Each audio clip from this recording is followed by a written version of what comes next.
I remember sitting with Joe Rohde in the early days when the plans were being drawn up for this animal park, and now here we are today, more than 10 years later, side by side, Joe Rohde. I just want to make sure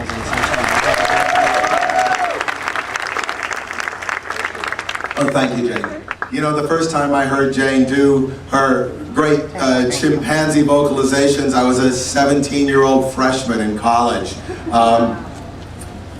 I had to sneak away from my job to go, like, you know, watch her in the auditorium do this. And I never would have dreamed that, and one of my fondest memories of the opening day 10 years ago it's Jane Goodall congratulating us on doing a good job. It's just really an amazing thing. Animal Kingdom now, 10 years young, you know, millions of people have come through here and seen the things we've done. And I guess you could stop and congratulate yourself, but really this is kind of an ongoing story. We at Imagineering and we of the Disney Company, we're storytellers, and anyone who's ever told a story knows you gotta watch your audience, you gotta tell the story directly to people, you gotta see how the story is working, you gotta work that story. Or it kind of falls on the table, and that's what we do every day. It's something that stays alive. It will change as we change, it'll change as you change. It's really kind of a storytelling relationship between us, the storytellers, and you, the story audience, that we build together every day as we experience the places around us. And what I particularly love about the stories at Disney's Animal Kingdom is that these stories are about truth. They contain truth within them. These stories are connected to the real world. In our first 10 years, we've not only told stories about conservation, but we've gone out and acted upon those stories in the real world so that we are part of that story ourselves. And that's kind of exciting, that you could tell a story and actually be a character within that story out in the world doing real things that really happen with real stuff. You know, they say, you know, a dream that you wish can come true, but really a dream that you strive for and sacrifice for and push for every day, that can come true too. And that's what we've done. We've done both here. So just as our work in creating exciting entertainment's never really done, so our work to conserve the world of nature, that's the very heart of this story, that's never done. Just as we hope to bring joy and inspiration to our guests, we hope that they take that inspiration out into the world, see it every day in the living world around them, and act upon that inspiration. That's kind of the heart of Animal Kingdom. It is a place that isn't just a place that you come here, a little place surrounded by a wall, a little garden in the middle of nowhere. It's like the epicenter of an entire world of nature that's real, that's all around us every day, and that all of us can experience in every way.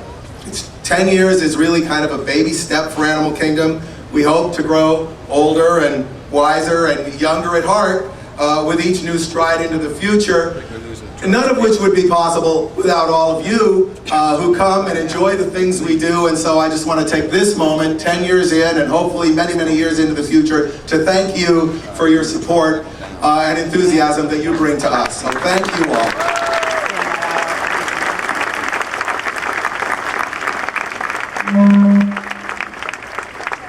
Thank you, Joe and Dr. Jane. An extraordinary world has been created here in the past 10 years. Thank you for celebrating the 10th anniversary of Disney's Animal Kingdom with us and sharing in our excitement of the future and the wonder of the circle of life.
be the part of our 10-year celebration and enjoy the rest of your day at Disney's Animal Kingdom. Welcome to our world.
People are coming to us for what we do best, which is to tell stories, to put them in environments that are rich, that are complex, that are inspiring.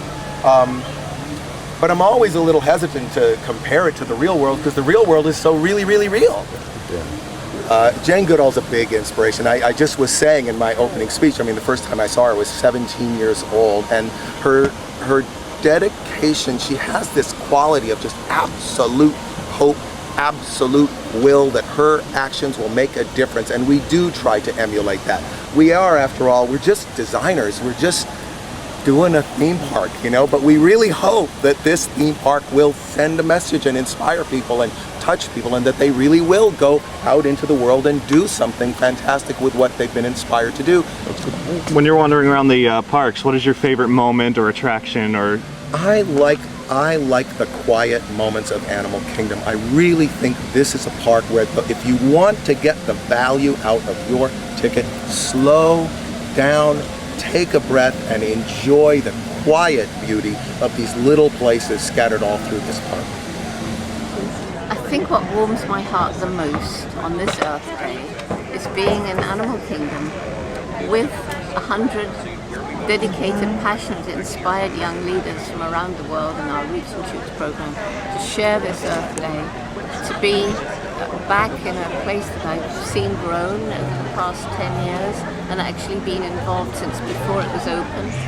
And it's wonderful to see a dream become reality, and that reality become increasingly better in its ability to reach out around the world. And well, I always love going back to the Tree of Life.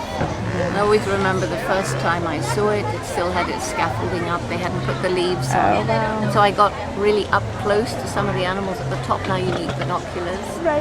And at that time, there was no chimpanzee, they'd forgotten a chimpanzee. So by the next morning, there was a small one. I mean, the man who did all this modeling of the animals is a genius. But then he asked for a photograph of my favorite chimpanzee, David Greybeard. And David Greybeard, the only named animal on that wonderful tree, sits proudly in the doorway to the little theater. Wow, and everybody sees him, and he's the only one with a plaque.